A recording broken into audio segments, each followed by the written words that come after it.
Kia ora and welcome to UFC on Sky. This weekend, the promotion takes a trip to Singapore for UFC 275, where the light heavyweight title will be on the line. Joining me today is the champion of that bout, Glover Teixeira. Kia ora and hello, Glover Teixeira. Hello, how you doing? I am very well, thank you. First of all, what I want to say is thank you so much for your time. It's an honour to speak with you today. Thank you. The first thing that I wanted to talk to you about was that light heavyweight title bout, where it was, such a great achievement and such an explosive way to win that fight, but more an emotional one I felt around the world. So what was your feeling like when you won that title? Like you say, it's amazing accomplishing. This is my was a dream from the start. From the start, when I started MMA like 20 years ago, literally 20 years ago today, that was my debut, and that was a dream to become a UFC champion, and that I accomplished that is like everything's possible. Never give up on your dreams. It seems like you have so much support and, this village behind you as well. What did it mean for Brazil and where you come from in Brazil to bring this title home? Brazil has always been like a big fan of MMA. We have incredible heroes there, and they always support me. It's amazing to be part of that group of like the elite team of Brazil, and I feel very proud of that. You talk about being in this game, making your debut on this day 20 years ago. What is your secret for hanging around in a sport like mixed martial arts for so many years? Passion for what I do, and take care myself, do the right thing, take care of people, the way they train, and learning, and like, but most of all, like, say it all, the passion. When you love what you do, and you figure out the way to continue the journey. But how do you stay in that mindset? Like, it would be one thing to know, you go back into a camp, you train for your next fight and all these sorts of things. But after 20 years, when you win a title bout, mentally, what are you telling yourself to stay motivated to say, hey, I may be over 40 years old, but I'm going for the bout? Yeah, like I say, I love what I do. I'm gonna do after I'm retired. I'm gonna keep doing. I'm gonna keep grappling. Probably not as much as spar anymore because I don't want it to be, getting hit in the head after I'm retired fighter. But like, it's just I love it so much. It's just it's a passion of mine. It's like it's my hobby. If I was not a fighter today, I'd probably still training jiu-jitsu. I'd probably doing something else for money, for work, and I'm probably going to gym and do this, box a little bit, do jiu-jitsu and do this. It's really like my hobby as well.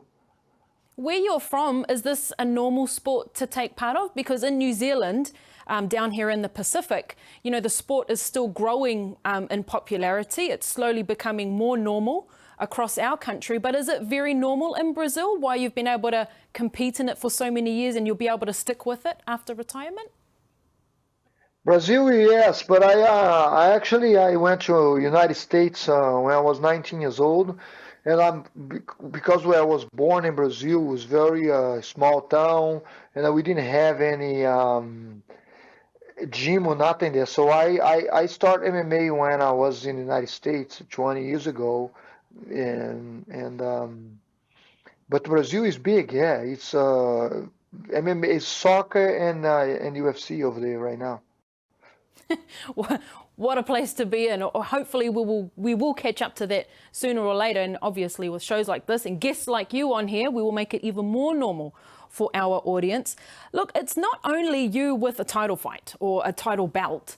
You've been on a winning streak for a little while now. You have been dominating the light heavyweight division. You know, do you take this into consideration with this fight, that you are on that winning streak and you have this confidence about you coming up to defend the title? Yeah, my preparation that I've been doing lately, you know, I have some ups and downs, you know, 2018, 2015, between, you know, 2014, 2018, yeah, 2019, but I kind of figured out like the way to train and the way that my body feel better, and I'm just keep doing this. You know, I love what I do. Like I say, I've been preparing myself very well. I've been feeling great, feeling strong, and just ready to defend this belt and you know, stay the champion. I love being a champion. Do you think you're underestimated at all in the UFC?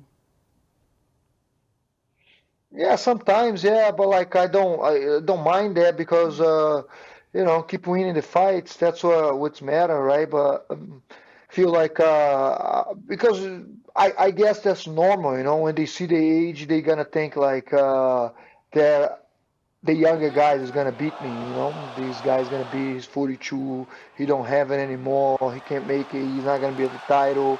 And I've been here there for the last 5 fights, 6 fights actually, you know. And here I am, champ of the world, and defending the belt. Just it's another one. It's another one to win and prove them wrong, you know. Yeah. Well, your opponent, Yuri, he hasn't been in the UFC for very long. And you've fought these, you know, 5-round fights in the past. So you have the 5-round experience. You have title fight experience, the cameras, the crowds. You know, is this an advantage for you above him in terms of the experience?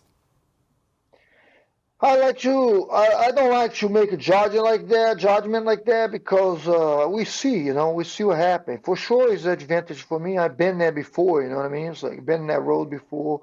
I know what 5 rounds is like, and you know, he probably knows too a little bit in the gym, but in a competition is a little different. And we'll see, you know, I'm excited for that. You're coming up against yet another striker in Yuri. Obviously has his history with Muay Thai kickboxing. He has been working on a little bit of wrestling and ground game for this camp though. But what do you make of him as a fighter, and can we expect to see another great takedown and him taken into jiu-jitsu deep waters? Yeah, he's a great fighter. He's like a unique fighter. He has a unique style, um, and that's why he's fighting for the championship in UFC. You know, and yes, I'm definitely gonna go for takedown, and he knows that, and you know, see what how he'll breathe under the water. You know. It's one thing to like know or think they know what you're going to do. It's another to combat it though, isn't it? Yeah, you know, because sometimes they worry too much about the takedowns, and that's they forget that I have a lot of knockout too. You know, I have knockout power in my hands, and you know, it's just exciting me. I train everything. I'm always come up with a little surprise, and you know, for me, it's just excitement to be here and like to show it to the world and to show it to myself too. Every fight is a challenge for myself. You can actually see it on your face. I know you can't see my face right now, but I'm looking at your face. You're just smiling, you're beaming. You look so happy and relaxed. Is that how you're feeling right now? Yeah, I'm always like very relaxed. I have my ups and downs on camp, you know, like when I begin of the camp, usually I kind of like my mind, that click, you know, it takes a little bit of like to figure out to start rolling, you know, like almost like snowball, you know what I mean? The beginning is kind of hard in the camp, but then like after I go, man, it's just like everything's going very good, you know, and I'm very happy, very relaxed.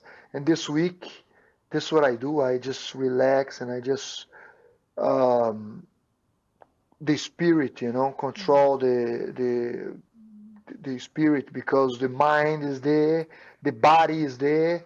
Now is just the spirit. Your goal obviously would have been to get to winning the light heavyweight title, a big goal that you would have had for a few years. So once you have it on, then what? What's next for Glover Teixeira?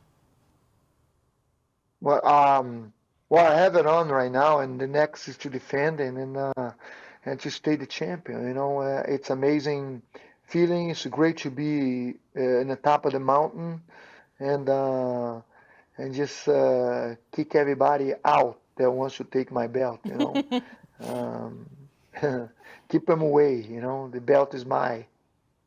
Well, talking of that, I know that there has been little talks about you possibly getting a rematch with Jan Blachowicz, who you, of course, defeated to get the belt in the first place, that if you win this fight, that you will go on to give him a rematch. Is that true? And if so, why is that important for you, that fight? Listen, Jan is a great guy and he's a great fighter. He proved he beat the guy, the #1 contender, that was gonna fight. Racket, if you win, he's definitely gonna fight for the title. He wants to be in the line right now, but he lost to Jan. Now I'm looking forward for this fight. I'm not looking past these guys in an easy way, never. But I'm looking to stay the champion. My confidence is I'm gonna be in the end of the night. I'm gonna be a champion. I'm gonna steal the champion, and I would love to give a rematch to Jan just because what a great fighter that he is and the personality. Yeah, he is. It came across like you two are almost like friends before you had your fight last time around. We are. I'm like my co-workers. I'm not one of those guys that trash talk and I feel like there's a lot of jealousy involved in the fighting game, and not me. I'm just enjoy to be part of this and to fight and to do my thing. I appreciate all the other fighters because without them, I wouldn't have no job. This is true. Well said. Other fighters should listen to that little bit of advice as well. Look, Glover, finally, before I let you go, Singapore, I don't think you've ever been there before. So are you able to get any sightseeing in, and what does the rest of Fight Week look like for you?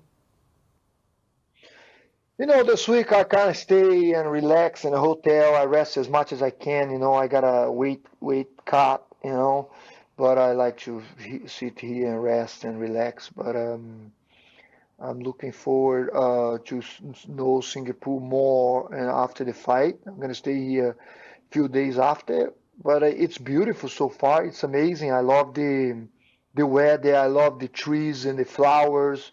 There's so much flowers and color here. It's beautiful. That's beautiful, Glover.